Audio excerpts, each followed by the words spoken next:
Okay, Assalamualaikum. Tak ada suara pula. Assalamualaikum warahmatullahi wabarakatuh and a very good morning to everyone, to our speaker, Dr. Zaharni Muda from Klinik Kesihatan, Pejabat Kesihatan Dungun. Dan juga welcome everyone for my students untuk subjek Immunology BIS 4103. Dan juga warga kerja ataupun warga UMT yang berkesempatan untuk mengikuti this session. So pada pagi ini bersama kita adalah Dr. Zaharni Muda, pakar kesihatan keluarga dari Pejabat Kesihatan Dungun yang akan talk on dia punya tajuk talk pada pagi ini adalah kenali vaksin. Di mana kita akan lihatlah beberapa contoh kenapa keperluan vaksin dalam hidup kita. And Dr. Zaharni adalah graduate untuk undergrad ataupun undergrad atau Bachelor Science Medicine dari University Science Malaysia dan seterusnya melanjutkan pelajaran dalam Family Medicine dan memperolehi Master Sarjana dari USM. Okay, bila kita roughly sedikit background tentang vaksin, jika kita lihat ya, way back zaman Ottoman Empire, di mana dikenali sebagai the father of early medicine iaitu Ibn Sina, yang telah pun treat patient dengan smallpox. Okay, so itu antara the early father ataupun the early medicine father dalam in Ottoman Empire yang memulakan vaccination proses ini iaitu smallpox, di mana nama beliau adalah Muhammad Ibnu Zakaria Al-Razi ataupun dikenali juga di kalangan Westerners sebagai Avicenna. Jadinya kalau kita lihat balik, the Ottoman Empire ini merupakan salah satu kerajaan Islamiah yang sangat kuat. Dan how this particular process ataupun vaccination process ini orang kata apa, dibawa daripada Turki semasa zaman Ottoman itu adalah di mana when a lady namanya Lady Mary Montagu, Wortley Montagu yang merupakan the wife of the British ambassador di Turki, beliau melihat tentang proses ini berlaku dan seterusnya writing up letter kepada rakan beliau di United Kingdom, di Britain pada masa itu, menceritakan apa yang telah dilakukan oleh pakar-pakar perubatan semasa beliau sepanjang berada ataupun mengikuti suami beliau berkhidmat di Turki. Jadi tulisan-tulisan Lady Mary Wortley Montagu inilah yang diguna pakai oleh rakan-rakan beliau di Britain untuk diaplikasikan kepada pesakit-pesakit berdasarkan pengalaman beliau melihat, dan Lady Mary Wortley Montagu sendiri telah pun memvaksinkan 2 anak beliau dengan smallpox di Turki. Right, itu adalah sedikit sebanyak yang kita dapat lihat berkenaan background of the history of vaccination, bagaimananya bermula way back in Turki dan seterusnya di mana daripada Ottoman lands the vaccination process itu ataupun cara-cara vaccination itu dijalankan telah pun ditulis oleh Lady Mary Wortley Montagu dan seterusnya dihantar balik ke Britain untuk disampaikan kepada rakan-rakan mereka. And then towards the end barulah Edward Jenner yang salah seorang dari bapa perubatan moden juga di West yang mengguna pakai teknik tersebut dan akhirnya menggunakan vaccination untuk treat smallpox, dan finally selepas 200 years barulah smallpox dideclare oleh WHO. By 1970 telah pun orang kata apa, no more vaccination untuk smallpox, iaitu the cases dah starts to decrease dan WHO declare kita telah pun bebas daripada smallpox. Okay, so slightly an introduction about the bagaimana the history of vaccination, bagaimana bermulanya daripada Ottoman Empire dan seterusnya sehinggalah pada hari ini. Okay, dan selalunya apa yang menarik perhatian adalah yang biasa ditulis ataupun dikenali, bagaimana mereka menyatakan yang selalunya praise and credit in science often go to those who popularize an invasion, but not to those who invented the idea first. So itu adalah yang biasa kita dengar. Dan dengan itu saya serahkan kepada kita punya penceramah Dr. Zahani Buda. So the floor is yours, Dr. Zahani. Okay, Assalamualaikum warahmatullahi wabarakatuh. Selamat pagi. Terima kasih sahabat saya Dr. Umaymah kerana menjemput saya untuk dalam talk untuk ni lah ya. So jadi terima kasih juga sebab Dr. Umaymah pun dah meringkaskan sejarah yang panjang untuk mengenai vaksin. Okay, so saya try share my slide dulu.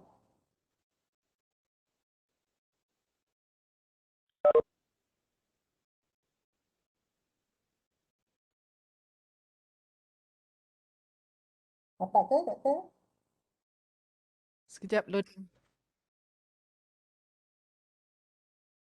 Okay, Dapat. dapat.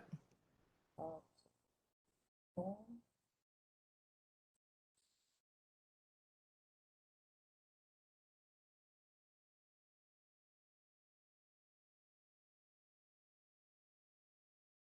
Sudah.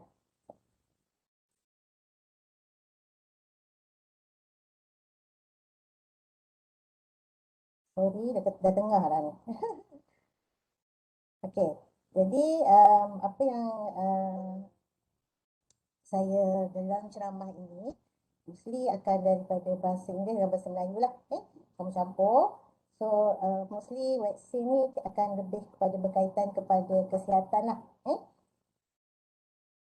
Jadi dalam ceramah ini, dalam talk ini apa yang saya akan cover mengenai apa itu vaksin, sejarah sikit juga sejarah vaksin, punya timeline, apakah penyakit-penyakit yang boleh dicegah dengan vaksin, jenis vaksin yang ada lah, dan sedikit mengenai mekanisme bagaimana vaksin bertindak, bagaimana vaksin dibuat, dan apakah kesan ataupun orang kata evidence lah keberkesanan vaksin, dan sedikit mengenai adverse event following immunization ataupun side effect lah yang mengenai selepas imunisasi.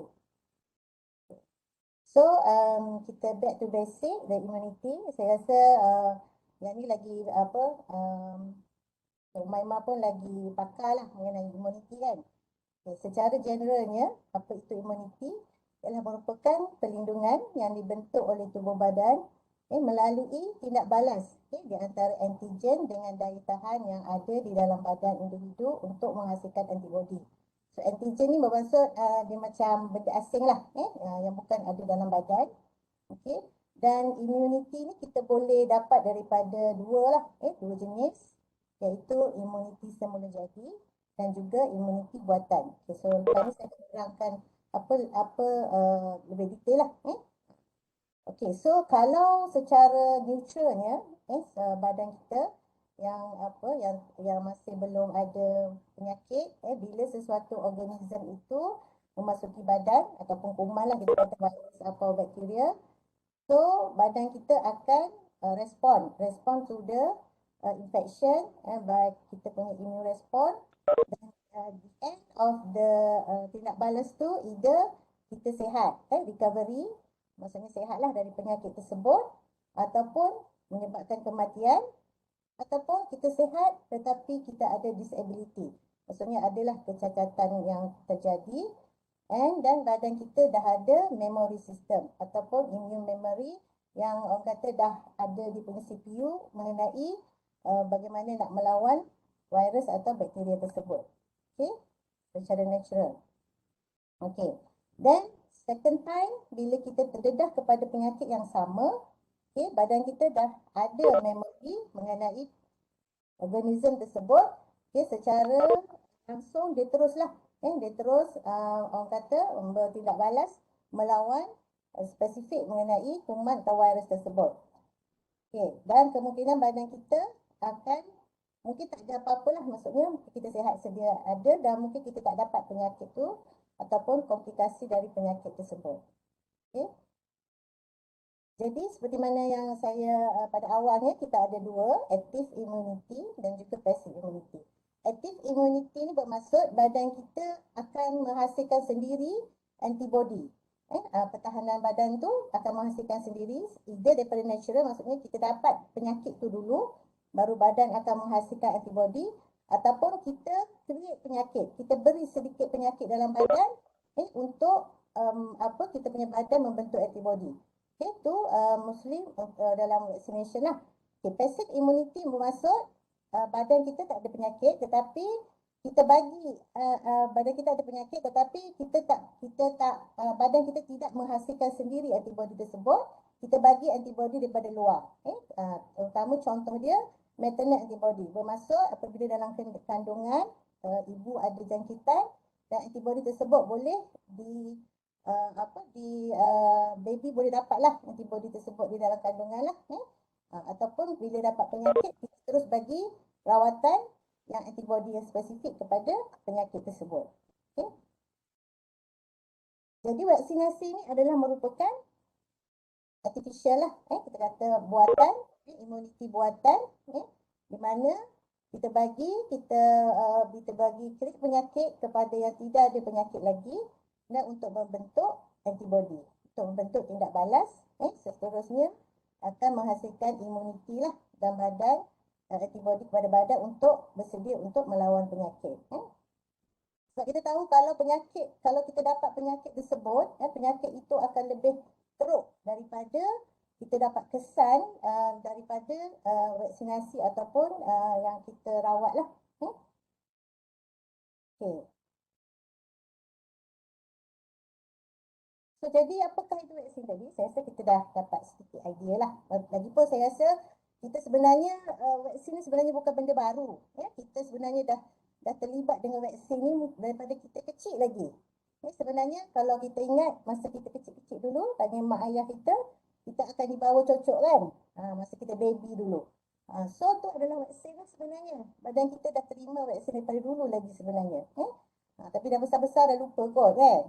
So jadi kita bersyukurlah kepada ibu bapa kita dulu-dulu yang bawa kita untuk mendapatkan imunisasi ni masa kita baby dahulu. Dan kita dah sihat lah sampai sekarang insyaAllah.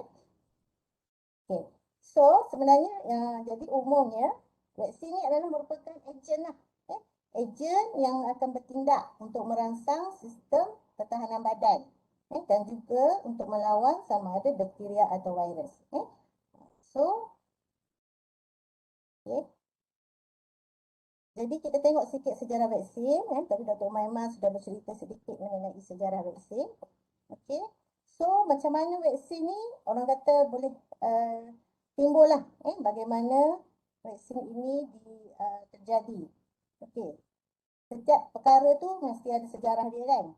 Untuk perubatan, kita tahu pada zaman dulu pun memang dah ada sebenarnya penyakit. Mungkin masa tu kita tak diberikan nama ataupun dikenali lagi lah. So yang pada perubatan, pada pertama kali penyakit adalah pada tahun 900,000. Masa ni penyakit pertama yang dinamakan lah adalah smallpox tadilah ataupun cacar, smallpox. Kalau kita tengok smallpox ni, yang gambar yang pertama ni adalah mereka yang dijangkiti smallpox. So kita tak nak lah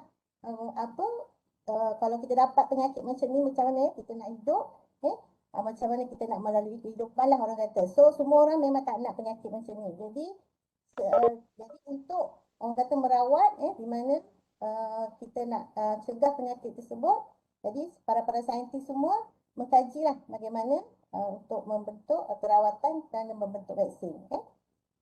Okay. So jadi secara umum generally kalau kita tengok timeline untuk pembentukan vaksin pada tahun 1996 tadi adalah yang pertama lah, smallpox vaksin yang didevelop oleh British punya doktor Edward Jenner untuk penyakit tadi. Okey, dan seterusnya 1885. Okey, rabies vaksin. Rabies vaksin ni kalau kita tahu penyakit rabies ni adalah penyakit yang misalnya dihidapi oleh anjing-anjing liar, anjing-anjing gila lah. Kata penyakit anjing gila rabies ni. Okey. 1971 penyakit measles, mumps dan rubella. Okey, 1976 okey, swine flu. Okey. Selalunya sebenarnya memang dah ada dah dulu dah kita kadang kita baru dengar kan penyakit sekarang ni. 1977 pneumococcal, okey. 1980 smallpox. Pada 1980 ni smallpox dah diisytihar bebas. Penyakit tersebut dah diisytihar bebas. Okey. Oh, saya dah langkau dah. Patutnya ada lagi 1921 BCG. BCG ni adalah untuk vaksin untuk mencegah penyakit tuberkulosis, penyakit TB. Okey. Difteria 1923 lagi. 1926 tetanus, pertussis, whooping cough. Yang ni penyakit kancing gigi. So lepas ni saya akan terangkan apakah penyakit-penyakit ni. Kadang tu mungkin kita baru first time dengar. Japanese encephalitis atau JE. Sebenarnya pada tahun 94 lagi dah ada dah penyakit ni. Okay. Dan seterusnya lah hepatitis B, okay, chickenpox, alright. Okay, polio pada tahun 2002, okay, dah orang kata dah bebas, isytihar bebas polio in Europe. Okay. So yang terbaru pada 2009 H1N1. Then yang terbaru sangat-sangat adalah tahun 2020 ni adalah COVID-19 vaksin lah. Okay. So sebenarnya vaksin bukan asing, bukan benda baru. So dia dah tercipta dulu lagi. Jadi macam kita mengalami ni sekarang ni, pandemik COVID, masa dulu tu begitulah terjadinya pandemik smallpox, measles, vaksin yellow fever semua tu. So kita boleh bayangkan keadaan dulu macam mana. Jadi begitu jugalah yang kita alami. Sebab kadang kita tak tahu orang kata kepentingan vaksin ni, sebab mungkin kita tidak tahu sejarah lah, apa orang kata kesusahan orang yang zaman kita punya generasi terdahulu lah yang mengalaminya, penyakit-penyakit yang sebelum ni. Okay. So ni gambar dulu lah kan, bagaimana vaksin dilakukan lah. Okay. So di Malaysia, bagaimana pengenalan vaksin di Malaysia? Okey, kita bermula pada tahun 1956. Vaksin yang pertama adalah untuk difteria tetanus, penyakit kancing gigi. Okey, dan seterusnya lah. 1998, 1991 BCG. Kita masuk satu-satu lah, bermula 1956 lagi. Bukan hanya 2020. COVID-19 saja the only vaksin yang kita jumpa. Sebenarnya dia adalah retetan. Setiap tahun ni adalah kita perkenalkan vaksin di Malaysia. Okey. Jadi kita boleh recall lah dulu-dulu kan, kena cocok masa darjah 1 kan. Okay, sebenarnya bukan benda baru vaksin ni. Okay. So penyakit-penyakit tersebut kita vaksin-vaksin yang terdahulu tu kita masukkan dalam National Immunization Schedule, itu pelarian atau imunisasi zaman kanak-kanak lah. Bermula pada lahir lagi. Start keluar je, kita dah divaksinkan. Vaksin yang pertama yang kita terima adalah BCG lah. BCG untuk penyakit tuberkulosis. Okey, dan seterusnya masa umur, ini adalah jadual yang terbaru lah. Masa nanti umur 2 bulan, apa dos dia, hepatitis. So dulu macam imunisasi untuk kancing gigi, difteria ni satu-satu. So banyak injection lah. Tapi sekarang ni, okey, kita dah ada 6 dalam satu dah. Dalam satu vial tu, dalam satu vaksin tu, orang kata dia boleh banyak penyakit lah yang kita boleh bagi vaksin. 6 dalam satu dah sekarang kita pakai. Okey. So, kenapa masa-masa kita tengok, masa kecil-kecil ni kita dah perlu vaksin? Kenapa? Sebab penyakit-penyakit ni adalah bila diserang pada peringkat umur kanak-kanak, peringkat umur bayi, memang tinggi, orang kata high mortality. Maksudnya menyebabkan kematian lah di umur yang muda-muda masa kita baby ni. So masa kita bila dah dewasa tu, badan kita dah develop antibody lah.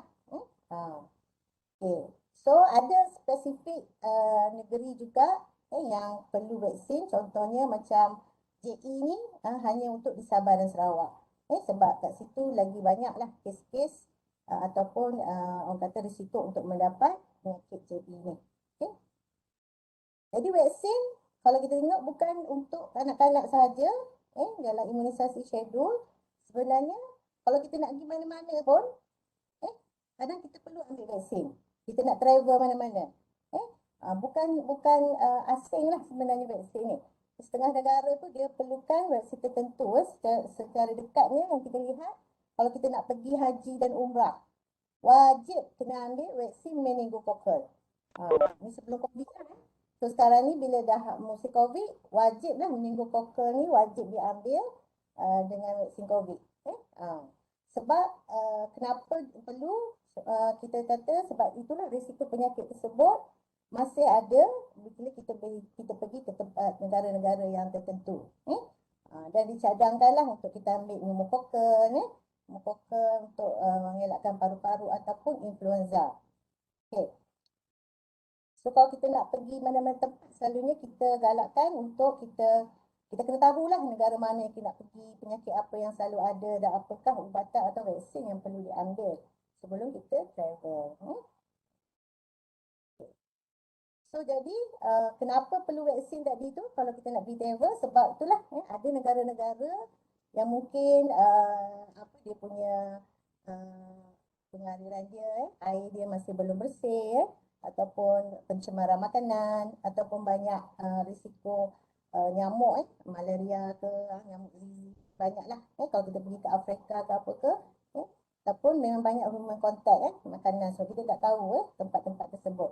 So di mana negara yang berisiko tinggi dengan penyakit yang tertentu kita galakkan spesifik vaksin untuk pergi sana lah.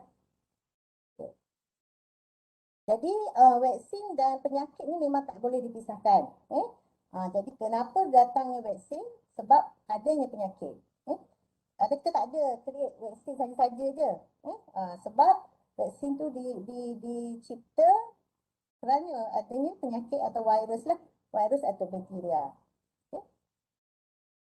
Okay, so kita tengok yang smallpox tadi, Caca. Smallpox ni pada zaman tersebut lah. Akan 30%, 30% memang akan menyebabkan kematian. Terutama pada kanak-kanak lah yang berumur 3 hingga 5 tahun. So kita tengok pun macam tak sanggup nak tengok kan. Dulu saya rasa smallpox ni juga dipanggil penyakit katak puru ke apa. Begitulah. Sebab kita tengok dia punya kulit dia. Itu kulit tu kalau dia hidup lah. Tapi kalau kematian banyaklah dia menyebabkan paru-paru, penyakit paru-paru dan semuanya. So terbentuknya smallpox vaksin ni akibat daripada pandemik inilah. Jadi dicipta untuk vaksin dan 1976 tadi kita dah boleh declare dah bahawa smallpox ni dah tak ada. Dan memang sekarang memang kita tak jumpa dah penyakit ni. So ni bukan ciptaan, ni gambar betul ni. Bukan ciptaan, bukan grafik ke apa ke. Ini memang wujud dulu. Okay, wabak influenza pada tahun 1918. So influenza ni bukan juga penyakit yang orang kata penyakit baru. Masa tu 1/5 warga dunia ni dijangkiti dan menyebabkan 20 hingga 40 mati. Dan orang kata kematian tu dia lebih daripada perang dunia masa tu. Mati disebabkan oleh peperangan adalah lebih sedikit daripada kematian disebabkan oleh wabak ni. Jadi betapa kita boleh bayangkanlah macam mana pada masa tersebut. Okey, so ni digambarkan pusat kuarantin lah kot kita panggil masa ni. Dah ada dah sebenarnya pusat kuarantin apa semua. Okey, dah ada dah penggunaan mask. Okey, so benda yang kita alami sekarang ni adalah bukan benda yang baru. Kita boleh katakan apa orang kata berulang kembali lah benda perkara tersebut. Jadi kita kena lihat sejarahnya. Okey, penyakit yang ketiga adalah demam campak atau measles. So measles ni kita tahu lah demam campak ni bukan demam tokok tu dah, campak. Okey. So selalunya dia menyerang kanak-kanak lah yang paling teruk kesannya. Dia menyebabkan bintik-bintik merah di badan, demam yang teruk. Okey. So virus yang disebabkan measles ni adalah kita panggil virus measles lah. So komplikasi dia menyebabkan radang paru-paru, jangkitan otak yang kita panggil encephalitis, menyebabkan sawan dan jika dia dekat telinga menyebabkan pekak lah. Kematian juga berkerap berlaku di kalangan kanak-kanak. Okey, so pada orang kata pada tahun 2001 kita ambil satu cohort kat situ, masa tu ada 40 juta kes dan menyebabkan 500 kematian dan juga boleh menyebabkan komplikasi. Kebanyakannya adalah radang paru-paru lah, dan menyebabkan radang otak, kebutaan. Okey.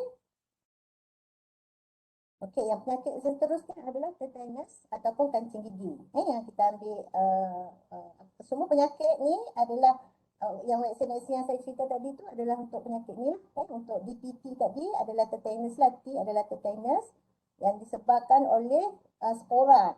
Spora Clostridium tetani yang terdapat dalam tanah. Okey. So dia boleh berlaku apabila kita ada luka ke yang terdedah dengan spora tersebut. Okey. So kalau kita tengok kalau macam kita ada luka apa-apa kan, biasanya kalau kita pergi klinik, okey, doktor ataupun kita punya pembantu perubatan akan cocok kancing gigi dia kata, sebab kita nak mencegah tetanus ni. So tetanus ni apa yang dibuat? Dia menyebabkan kekejangan otot. So macam inilah keadaan dia kalau baby dikejang macam tu, keras. So bayangkan bila otot-otot kita keras, kejang, pernafasan boleh terhenti. Dan juga dia boleh kena pada dewasa lah. So tetanus belum dieradicate, maksudnya masih ada. Masih ada dengan ni lah, sampai sekarang masih ada. Tetapi mungkin dia punya kekerapan berlaku dah kurang, disebabkan kita dah ada pencegahan.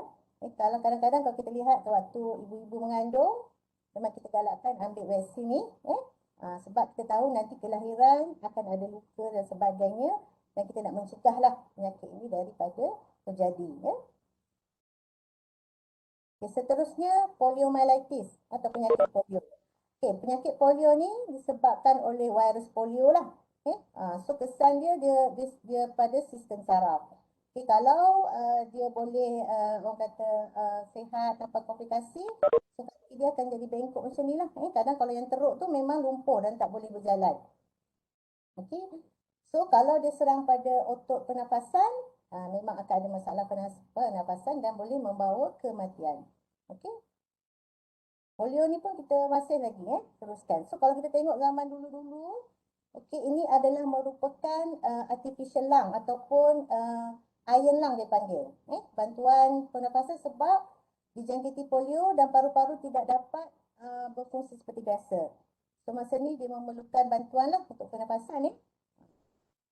Okey, ini pada tahun 1950-an. So di Somalia terutamanya, kalau kecacatan yang kekal macam ni lah, menyebabkan kecacatan yang mostly lumpuh lah kaki dan sebagainya. Okey. Dan vaksin polio ni dulu kita bagi melalui mulut, kita titik dalam mulut. So sekarang ni kita dah ada injection lah yang dalam tadi. Okey.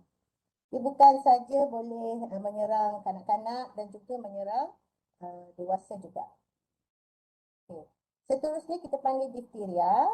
Difteria ni adalah kuman Corynebacterium diphtheriae. Dia bakteria lah. So bakteria ni dia mengeluarkan toksin lah. Toksin yang berbahaya dan selalunya dia akan menyerang radang, menyerang dan menyebabkan radang pada selaput pernafasan kita, hidung, kerongkong. Seterusnya akan menyebabkan pernafasan. So dia akan bengkak kawasan sini. So kalau dah tersumbat, dah bengkak, memang kita tak baby kanak-kanak pun tak boleh bernafas lah. Okay. Dan pertasis. Pertasis ni kita panggil batuk kokol atau batuk 100 hari. Kenapa dia batuk 100 hari? Memang dululah tak tahulah macam mana dikira ke apa ke, tapi dia batuk tu memang non-stop. Batuk dia memang bukan batuk macam tu memang bukan tengoklah kalau muka kanak-kanak ni tak larang nak batuk. Batuk dia berterusan. Okey.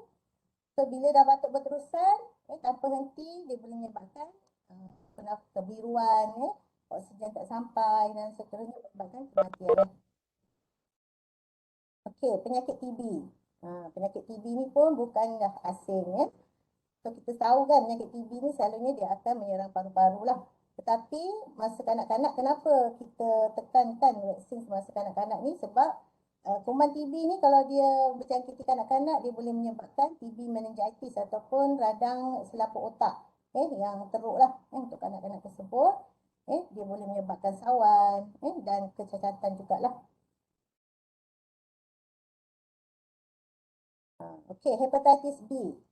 Hepatitis B, kalau selalunya kalau ni dia akan datang dengan kuning sebenarnya dia sekarang masih ada apa yang hepatitis B ni yang kita bimbang adalah menyebabkan penyakit hati lah dia menyebabkan kerosakan pada sistem hati kita dan sama ada dia dapat jangkitan ataupun virus tu juga boleh menyebabkan kanser hati seperti mana yang kita selalu dengar lah kanser hati dan kalau kita tengok dia akan menyebabkan kuning okey dulu-dulu kan kalau orang kata ada penyakit busuk apa semua tu mungkinlah masa tu dia dah ada komplikasi penyakit hati ni perut memang besar macam orang mengandung okey okey next adalah penyakit mumps atau bengguk. Okay, bengguk ni dia selalu berlaku dekat kelenjar dekat sini lah kita panggil. So dia akan menyebabkan kebengkakan pada kelenjar ilio ni. Okay, so kalau dia merebak dia boleh menyebabkan otak, ke paru-paru. Dan kalau lelaki kalau kena penyakit bengguk ni atau mumps ni dia boleh menyebabkan kemandulan. Okay. So beware lah kalau ada bengkak-bengkak kat leher tu datang klinik segeralah. Okay. Dan penyakit Hep B. Hep ni ataupun kita katakan penyakit yang disebabkan oleh Haemophilus influenza type B.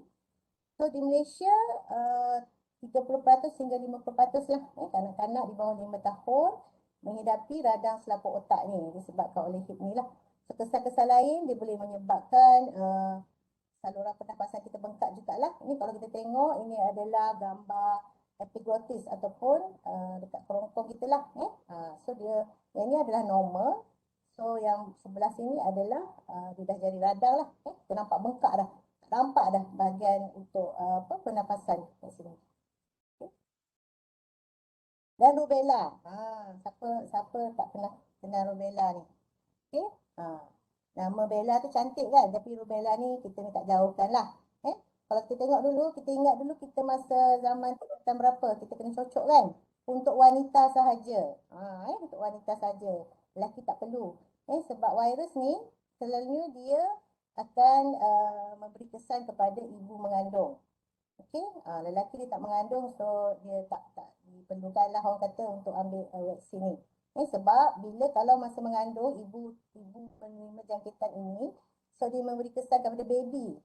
Baby yang kita panggil congenital rubella syndrome ni, di mana dia akan menyebabkan kepala jadi kecil. Kepala baby kecil dan menyebabkan penyakit paru-paru berlubang lah. Dan katarak ataupun selaput di mata. Ataupun juga menyebabkan kerecatan akal. So dia mengikut orang kata severity lah. Ada baby yang boleh survive, ada yang tak boleh survive lah bila kena penyakit rubella ni. Dan meningococcal. Meningococcal ni disebabkan oleh bakteria Neisseria meningitis lah. Selalunya dia akan menyerang selaput otak juga. Dan kalau ni adalah peringkat yang teruk lah. Mana dia punya semua dah orang kata dah dijangkiti. Kalau kanak-kanak tu dia survive, dia boleh hidup, mungkin mengalami kecacatan lah. Sebab bila dia dah macam yang selalunya dia tak boleh berfungsi dah tangan dia semua, so mungkin perlu dipotong dan sebagainya lah untuk baby tu survive. Okay. Dan virus human papilloma virus infection. Sekarang ni kalau selalu kita dengar atau mungkin kita dah pernah dapatkan vaksin HPV kan. Kanak-kanak sekolah menengah lah HPV. So penyakit virus ni adalah kita nak melindungi daripada penyakit HPV ni lah penyakit yang menyebabkan viral wart ni kita panggil. Ataupun dia juga virus HPV ni adalah untuk kanser pangkal rahim ataupun kanser cervix. Okay. So kita lihat dan ini masih lagi berjalan lah untuk vaksinasi ni di sekolah-sekolah lah terutama memang untuk wanita. Dan akhirnya yang terbaru adalah untuk vaksin untuk COVID-19. So saya rasa kita dah faham, dah mengalami lah, orang kata dah melihat bagaimana pandemik, melihat bagaimana kematian disebabkan oleh COVID-19 ni. Jadi kita tengok sikit lah bagaimana vaksin dihasilkan. Secara ringkas lah, secara detail tu mungkin kita perlu pada saintis lah kot kan, microbiologi ke bagaimana lah. So untuk menghasilkan vaksin, macam kita tahu, kita mesti mengenali bakteria atau virus tersebut. Untuk coronavirus ni, yang kita kena faham lah bentuk dia macam mana. So dia ada RNA dalam ni, ada spike protein, ada lipid. So komponen-komponen viral ni akan diproses dan dibentuk menjadi vaksin lah. So daripada virus ni kita akan bahagikan jenis-jenis vaksinnya, sama ada live attenuated virus. Live attenuated ni bermaksud kita lemahkan virus tu, dia hidup tapi kita lemahkan dia supaya dia tidak memberi penyakit yang teruk lah kepada badan. Bila kita bagi inactivated virus ni, kita juga lemahkan juga, dia tak aktif sebenarnya, just kita nak introduce badan kita dengan virus tu saja untuk membentuk antibody. Ataupun dia ambil komponen-komponen daripada virus ni, kita panggil viral komponen, ataupun daripada gene dia, RNA, untuk membentuk sama ada vector virus ataupun DNA, mRNA vaksin.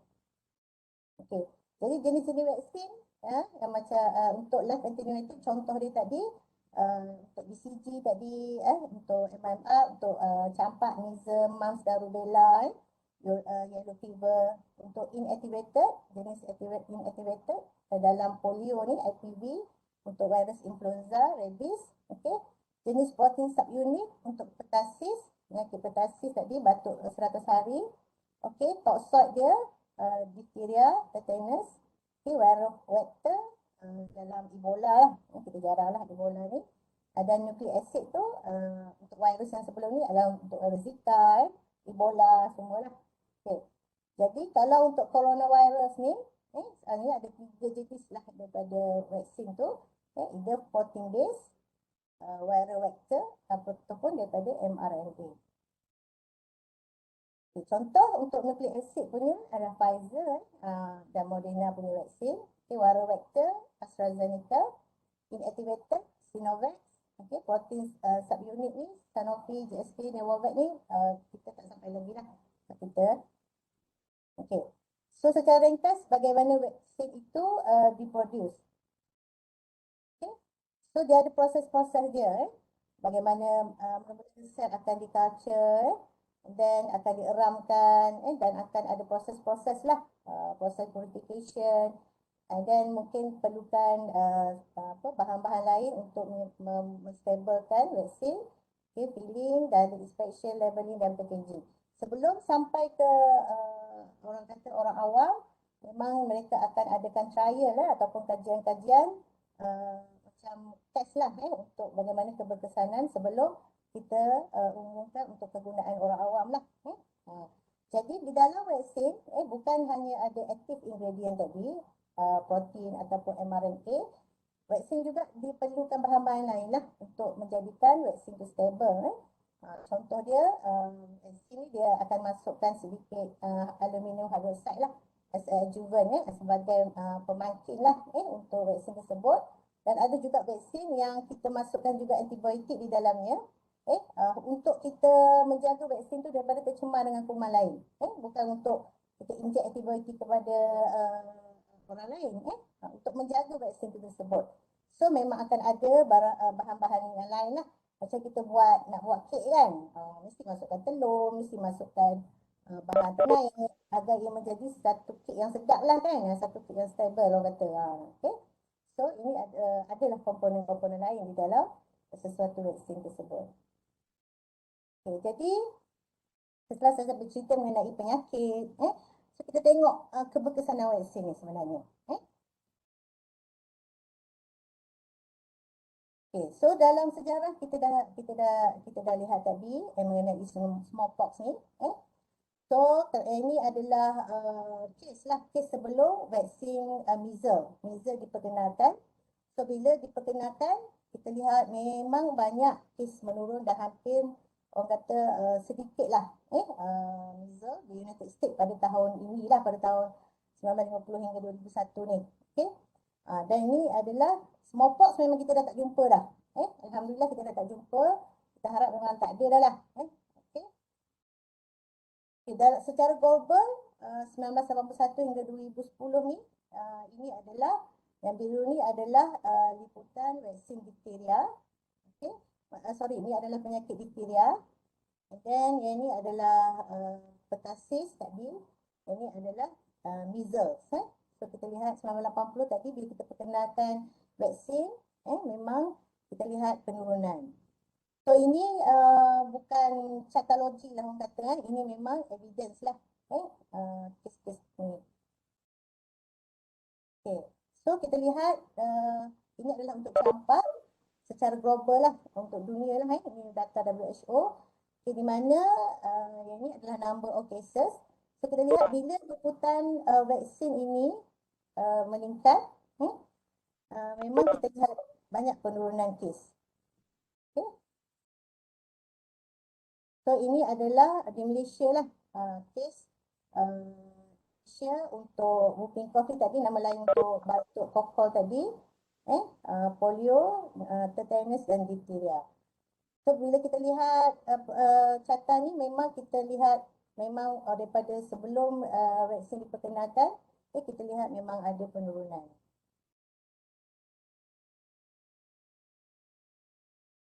Okay. Untuk DPT, kes pertussis tadi. Ni ada video sikit pasal batuk. Kita lihat macam mana batuk tu.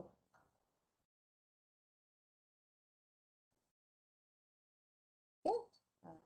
So salah-salah batuk terus senyap kan. Kita tak sanggup lah lihat penyakit ni. So alhamdulillah dengan adanya vaksin, semasa kanak-kanak kes ni dapat dikurangkan. Dan ini untuk vaksin MMR lah. Okay, di mana kita start vaccination coverage, okay, then reduction in cases lah. Masih ada, measles semua masih ada, cuma dia tidak menjadi satu endemik lah. Jadi satu pandemik penyakit. Okay. Ini untuk measles lagi lah. Okay, so yang ini adalah untuk vaksin COVID-19. Pada Januari 2001 ni, kita dah melihat keberkesanan vaksin di negara luar lah. Masa ni kita belum lagi vaksin. So, after second dose, kita lihat penurunan cases. Ini untuk yang divaksin. Yang paling sibuk ni adalah kes-kes yang tidak menerima vaksin lah. Kita melihat incident of occurrence. Maksudnya, berlakunya penyakit tu memang meningkat dalam golongan yang tidak menerima vaksin. Ini untuk Pfizer dan ini untuk Moderna punya lah. So sekarang secara umumnya vaksin ni, risiko jangkitan COVID-19 ni, dia dapat mengurangkan risiko sebanyak, risiko jangkitan tu 88%. Dan mengurangkan, kita dapat penyakit, tapi gejala tu kita boleh kurangkan sebanyak 86%. Okay, dan mengurangkan kemasukan ke ICU. Sebenarnya kita tahu kalau penyakit COVID ni, komplikasi dia ada paru-paru. So, kalau ada masalah paru-paru ni, kita akan kena masukkan dalam ICU lah. Untuk pernafasan, bantuan pernafasan, dan mengurangkan sebanyak 83%. Dan kematian sebanyak 88%. Okay? So memang orang kata vaksin ni bukan saja-sajalah dia memberi banyak kesan. Okay. Dan kematian disebabkan oleh COVID ni, kita lihat 20,534 cases. So daripada 26,000 ni, maksudnya 78.7% kematian disebab COVID ni, mereka individu yang mengalami jangkitan tu dah ada comorbidity. Maksudnya dia ada penyakit di belakangnya lah, maksudnya dia dah ada kencing manis, darah tinggi, masalah bawah pinggang dan sebagainya. Memang kita ada kes yang tak ada penyakit apa-apa, meninggal sebab COVID pun ada. Tapi daripada kematian tersebut, kebanyakannya memang orang kata golongan yang berisiko tinggi lah. Jadi secara umum ni sebenarnya vaksin ni, dia bukan hanya membantu kita, mendapatkan perlindungan. Bila kita ambil vaksin ni, secara tak langsung kita juga melindungi populasi kita, melindungi orang lain. kita bayangkan kalau general ataupun kita bayangkan populasi ada vaksin. So penyakit tersebut memang boleh kena pada sesiapa saja. Tak ada pilihan. Sekiranya kita di dalam populasi yang ada vaksin, sekurangnya mereka yang dijangkiti itu adalah berkurangan. Okey. So, ni adalah salah satu pesan vaksin kot. Ada tak yang ambil vaksin lepas tu mengantuk? Dapat mail. Okey. So memang kesan salah satunya ngantuk ada setengah orang mengantuk lah. So, saya harap taklah gitu Okey. So kelamin pun kena naik juga Alhamdulillah lah dah boleh buat majlis sekarang Okey. So vaksin apa-apa pun dia ada kesan sampingan dia. Cerita sikit mengenai AFI atau kita kata adverse effect following immunization. Sebenarnya ia berlaku kerana balas badan kita lah terhadap vaksin yang kita masukkan dalam badan. Okey. So bila kesan sampingan ni, kalau ikutkan sebenarnya benda-benda lain pun ada kesan sampingan Contohnya kalau kita makan, orang yang tak boleh makan budu ke apa ke kan, kita makan juga kan sebab sedap kan. So kita sanggup menerima kesan sampingan tu sebab sedap. So lebih kurang macam itulah tapi kesan sampingan tu dia akan terbagi pada dua lah, yang biasa dan yang teruk. So biasanya sebelum kita ambil vaksin kita misalnya petugas akan tanya kan, ada alahan ke, ada penyakit ke, jangkakan adverse effect inilah. Okay. So adverse effect tu adalah sebarang kesan sampingan yang dialami oleh siapalah yang menerima suntikan vaksin. Okey, jadi tapi tidak semua kesan sampingan itu berkait rapat dengan vaksin atau disebabkan oleh pengambilan vaksin lah. Okey, so contoh-contoh yang biasalah yang kita pernah alami kan, demam, sakit bahu, sakit kepala, sakit otot, keletihan. Okey, saya rasa semua orang dah ada rasa lah kot sikit pun. Okey. Jadi apabila kita mengalami tersebut dalam sejarah kita, MySejahtera dah ada inilah, kita boleh laporkan kepada MySejahtera untuk tindakan seterusnya, ataupun kita nasihatkan kan kalau macam lepas kita ambil tu, kalau ada berlaku susah nafas, naik ruang, kita harus terus pergi ke hospital. Dan kalau kita lihat waktu kita pergi ambil vaksin tu, kalau mereka-mereka yang ada sejarah alahan, selalunya kita akan observe selama 30 minit. Biasanya dalam 15 minit je. So dalam 30 minit tu kalau dia ada kesan sampingan, kita dah boleh kalau yang memang ada sejarah kesan sampingan yang teruk ataupun sejarah arahan yang teruk, kita memang kita akan cekkanlah dia individu tersebut mengambil vaksin di hospital ataupun di tempat yang ada fasiliti kecemasan lah. Okey, so ataupun kita boleh lakukan dalam consumer side effect reporting lah, npra.my. Okey, so generally apa yang saya boleh katakan, yang saya harap key pointnya adalah vaksin adalah selamat Okey. So adalah salah satu ikhtiar kita lah untuk kita melawan coronavirus sekarang ni. Okey. So siapa belum daftar booster, silakan boleh daftar dalam MySejahtera ataupun boleh bagi nama klinik-klinik yang terdekat lah yang ada perkhidmatan booster. Okay. So kenapa kita perlu booster? As usual, bila kita dapat satu shoot, badan kita dah prepare antibody. Kalau kita dah dapat 2, badan akan lebih banyak antibody kita dipertingkatkan. Kalau 3, lagi banyak. Dan seterusnya kita harap tak ada dah lah. Harapnya tak ada lah, insyaAllah okay. Doa lah supaya tak perlu dah ambil lepas ni lah. Okay, so get your booster jab. Dan saya nak petik kepada Datuk Nur Hisham kita lah. Kita belum menang sekarang ni. Tapi kita pun tak kalah. Kita tengah berjuang. So kita semua adalah frontliner untuk diri kita, untuk keluarga. So masih perlu jaga SOP, jaga kesihatan. So kalau tak sihat ke apa pun cepatlah dan sebagainya. Okey. Saya rasa itu saja kot yang saya punya ceramah kita hari ini. Okey, saya rasa terima kasih. Okey, so immunization memang save lives. So kita tahu tahu, faham dan fahamilah lihat pada sejarah mengenai vaksin. Okey, saya rasa itu saja Doktor. Mama, back to you. Okey, terima kasih Dr. Zahni Muda atas penerangan yang panjang lebar yang telah pun kita dengar dari beliau dan pesanan daripada Tan Sri DG Pengarah Kesihatan. Kita belum menang tetapi kita mungkin boleh kalah lah kan. Sebab kerana bila ramai public mula melupakan ataupun meninggalkan SOP, jadi itu merupakan salah satu tanda-tanda yang boleh menyebabkan rejangkitan boleh berlaku semula lah. Right, so kita buka untuk sebarang persoalan untuk Q&A. Dan sebelum itu saya tertarik bila Dr. Ani menyatakan yang sepatutnya bila kita hendak ke mana-mana travel, especially ke luar negara, kita perlu mendapatkan vaksin yang bersesuaian.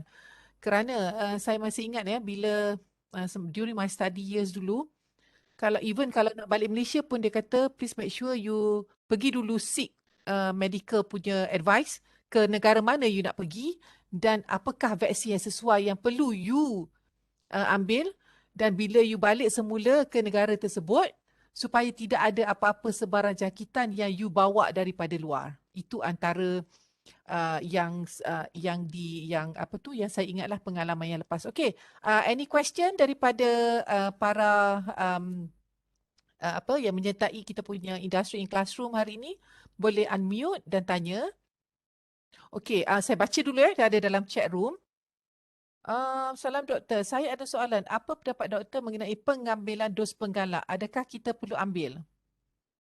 Okey. So, seperti mana dalam saya cerita tadi, kenapa perlu booster kan? So sekarang ni booster ni di Malaysia ni kita bukan diwajibkan. Diwajibkan lagi, ia adalah atas apa kata apa, atas volunteer lah. Maksudnya atas diri sendiri dah nak ambil. Tapi memang kita galakkan booster sebab sebenarnya kita tahu bila kita ambil booster ni macam nama je lah digalak kan. So digalakkan lagi kita punya imunisasi badan kita, antibody kita. So jadi dia makin kuat. Dia makin kuat kepada jangkitan COVID-19 lah. So kalau kita bandingkan dengan satu saja, badan kita dah develop, tapi kalau kita dah ada tiga, maksudnya dia dah ganda kan antibody tersebut. So insyaAllah makin orang kata makin kuat lah untuk booster ni. Sebab sekarang ni pun kita apa tu sebab di negara Eropah semua diorang memang dah lama start booster ni kan. Okey. So jadi kita dah start memang alhamdulillah pun nampak liputan baiklah tapi memang masih ramai lagi lah sebenarnya yang belum booster ni. Memang digalakkan lah, memang dinasihatkan untuk ambil. Okey, ada dua soalan yang diberikan kepada saya melalui WhatsApp. Dia tanya, adakah booster perlu ambil setiap 6 bulan ke? Apa tu? Dan adakah booster perlu diambil setiap 6 bulan ke? 6 bulan sekali? Okey. Dan yang kedua, berkenaan dengan Kawasaki disease, apa implication dia kepada anak-anak dan kenapa tiada vaksin yang didevelop sehingga kini untuk Kawasaki disease? Okey. So saya jawab yang pertama lah. Apa tadi soalan pertama tadi? Adakah booster diperlukan untuk setiap 6 bulan? Ah, Uh, Okey, so buat masa sekarang belum lah, kita belum nyatakan bahawa booster tu perlu setiap 6 bulan. Tapi kalau kita lihat imunisasi kanak-kanak, memang dia pun daripada imunisasi kanak-kanak tu dia ada booster dia juga. Kalau kita lihat macam untuk booster BCG, untuk apa tu tetanus pun ada booster dia. So biasanya booster ni kita lihat kepada keperluan juga.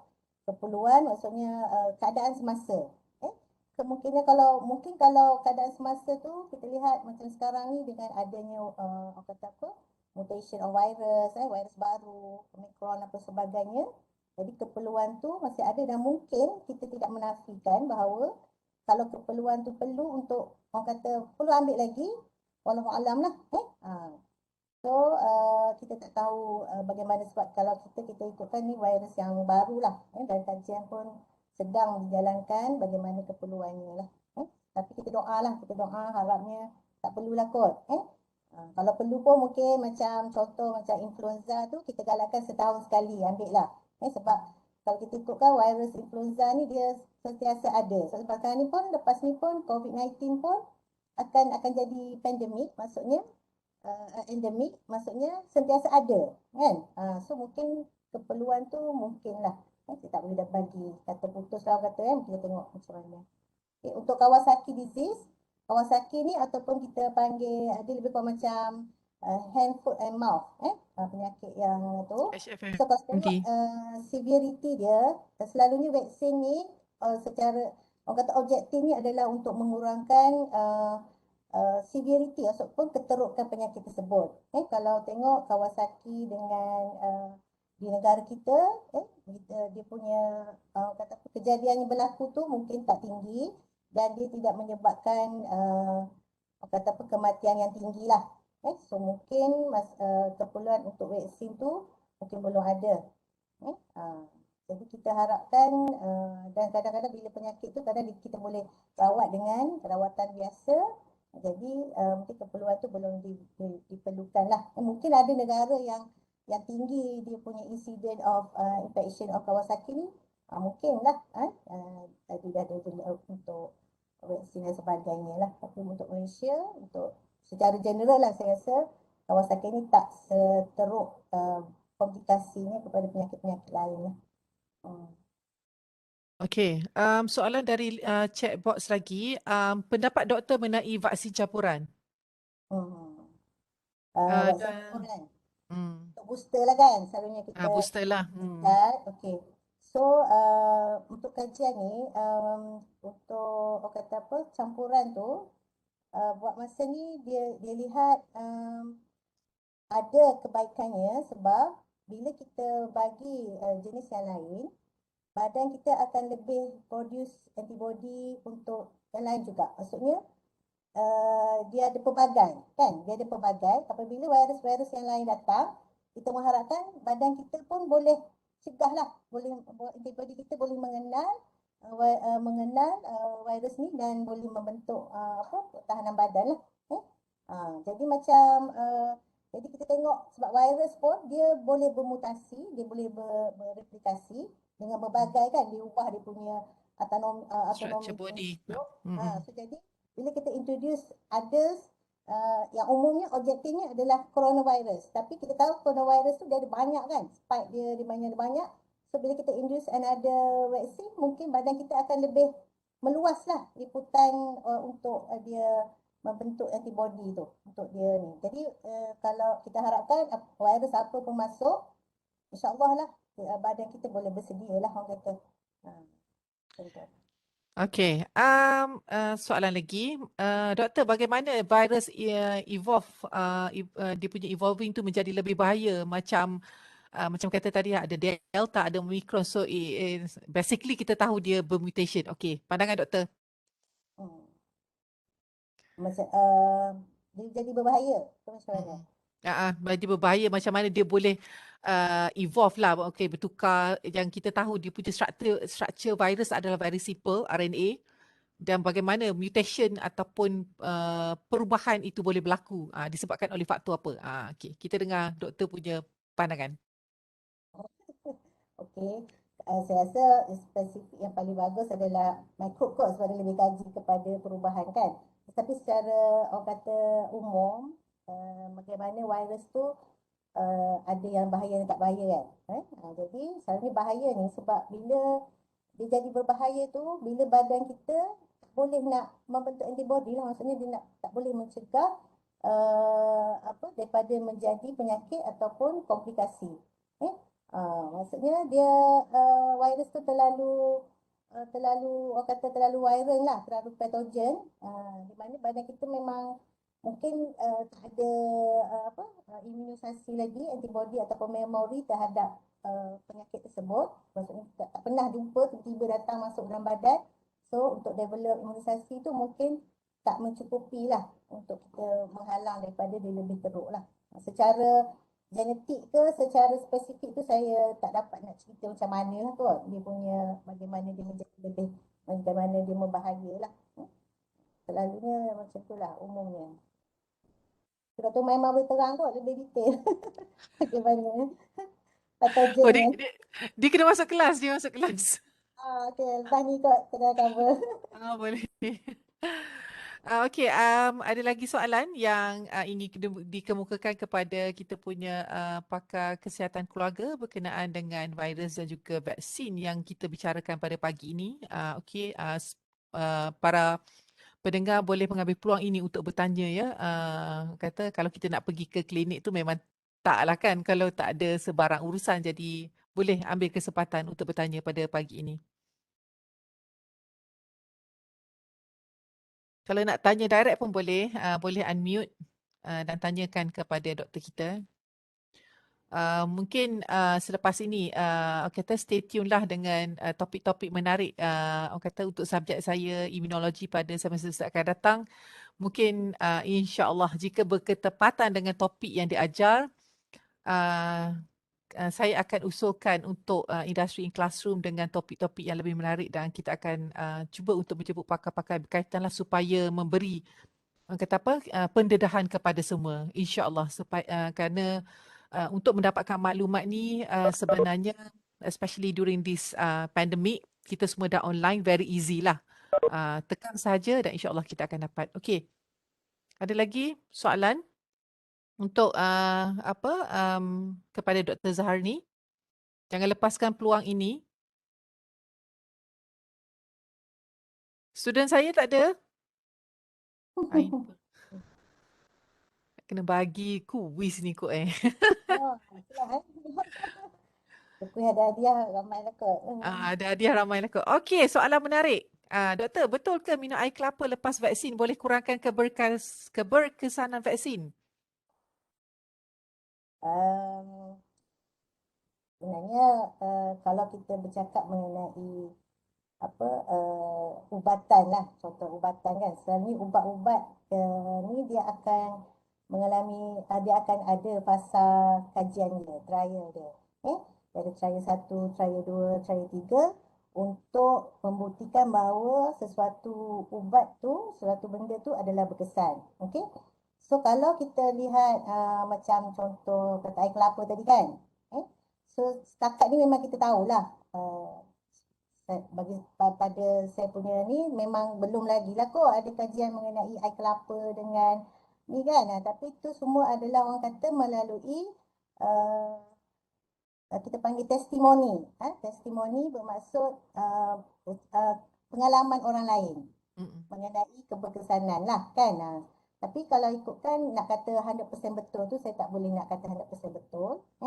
Tapi kalau sebab lepas ambil vaksin, lepas tu minum air kelapa, kita tak ada kajian ambil darah tengok macam mana. Ada tak antibody terbentuk? Belum lagi, tak ada. So nak kata 100% menyebabkan keberkesanan berkurang, saya tak boleh nak katalah. Sebab tu semua orang kata apa testimoni lah. Testimoni tu adalah salah satu kajian yang paling lemah lah kita panggil. Sebab kajian yang kuat adalah kajian yang ada trial, yang ada trial lah, maksudnya ada Eksperimen dan sebagainya lah. eksperimen, yes. Ini kira eksperimen pengalaman lah kot. Macam itulah yang boleh saya kata. Mungkin ada orang boleh berlaku, mungkin ada yang tidak berlaku. Macam Yes. itulah kalau pengalaman. Okey, harap menjawab soalan-soalan yang telah dikemukakan. So, saya masih bagi peluang kepada semua sebelum kita tutup sesi pada pagi ini. Jika ada mana-mana lagi. Okey, ada soalan. Doktor, betulkah bekam di bahagian suntikan vaksin mengurangkan keberkesanan vaksin? Bengkak di bahagian cocok. Berbekam. Bekam. Okey. Bekam di bahagian suntikan tu mengurangkan keberkesanan vaksin. Maksudnya kita cocok dekat bahu and then kita buat bekam. Aha. Okay. Itu macam lebih kurang macam saya rasa macam air kelapa juga tadi. Sama juga. Tak ada juga kajian. Tapi kalau kita tengok macam bekam tu, kita tahu dia akan mengeluarkan darah kan. Dia akan mengeluarkan darah. Jadi secara umum lah saya rasa secara logiknya lah. Sebab bila kita cucuk vaksin, dia bukan hanya berada di kawasan tu je. kan, di kawasan cucuk ataupun dalam badan.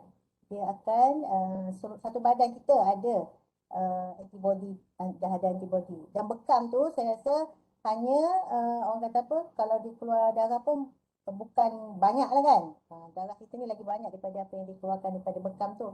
Tapi sebagai orang kata untuk, sebab kita tak tahu sama ada daripada yang kita keluarkan darah tu antibody akan berkurangan, kita memang saya pun tak boleh nak kata lah.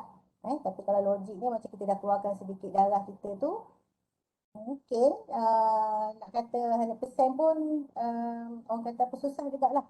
Kita tengok secara logik je lah kot. Kalau kita bekam Ya. satu badan banyak darah keluar, mungkin lah. Mungkin antibody yang dah terbentuk tu apa orang kata ada efek juga. Tapi nak kata tak berkesan 100% tu dengan berbekam tu, Tidak saya juga. tak boleh nak ni lah. Komen. Okey, doktor, ada lagi. Doktor, kesan sampingan vaksin booster sama ke dengan vaksin awal-awal dulu? So kesan vaksin ni dia actually dia bergantung pada individu juga. Mm-mm. Ada setengah tu relax je, tak ada apa pun. Selalunya kesan yang biasanya dia akan dapat, mungkin ada setengah orang dapat yang pertama dah teruk. So yang kedua dia dah okey. So yang ketiga ni kena cubalah. Tak boleh nak kata tak teruk ataupun okey. Tapi setakat pengalaman yang saya lihat, yang mana yang dah ambil booster ni tak teruk lah. Maksudnya dia punya kesan sampingan yang pertama tu lebih ringan daripada booster tu lebih ringan daripada yang pertama Sama kita dan dapat. kedua. Okey. Sebab badan kita dah ready dah. So Mm-mm. dia nak respon tu dia dah ready dah. So kalau dia dah kita dapatkan satu lagi, so kita panggil kesan sampingan tu lebih kurang lah daripada yang pertama. Setakat yang kita lihat lah. Mm-mm. Sebab dari injection pertama dan kedua yang sama ada yang mendapat live attenuated punya vaksin ataupun yang kill punya vaksin.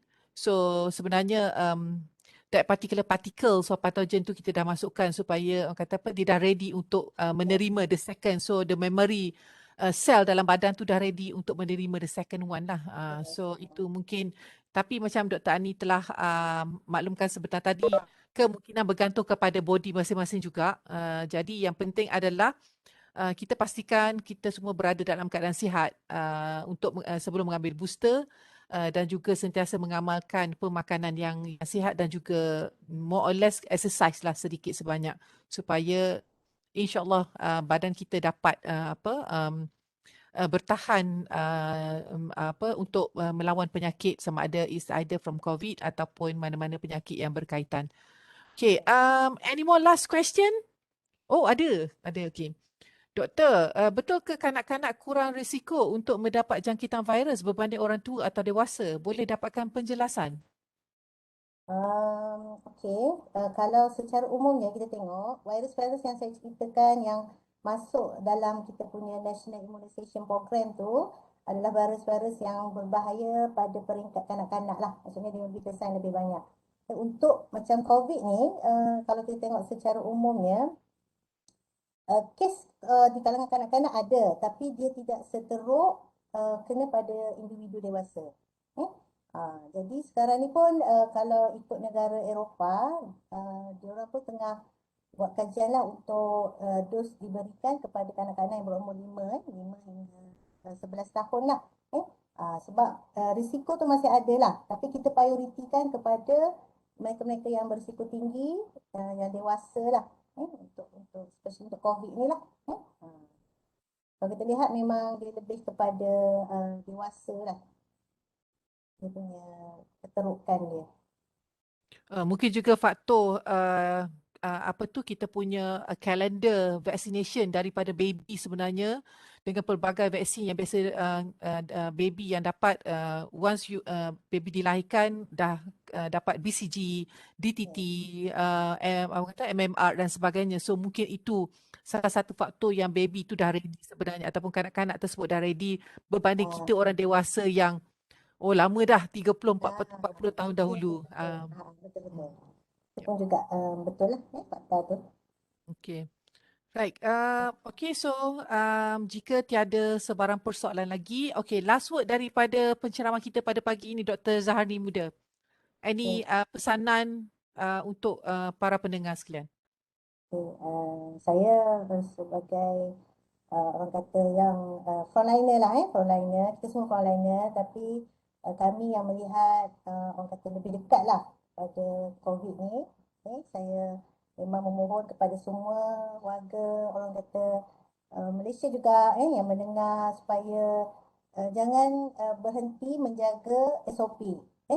Sebab kita kadang-kadang bila dah rasa relax ni, kita dah lupa, kita dah ambil ringan sebab virus ni masih ada dan dia akan jadi akan jadi endemik nanti. Endemik ni bermaksud sentiasa ada lah. So kekal sihat yang penting. Kekal sihat. So kalau memang ikutlah saranan kerajaan, perlu ambil booster, teruskan ambil booster. Okay? Itu saja yang kita boleh buat untuk masa sekarang lah. Dan kita doa lah supaya pandemik COVID ni akan berakhir lah dan kita boleh pada sedia kala lah orang kata.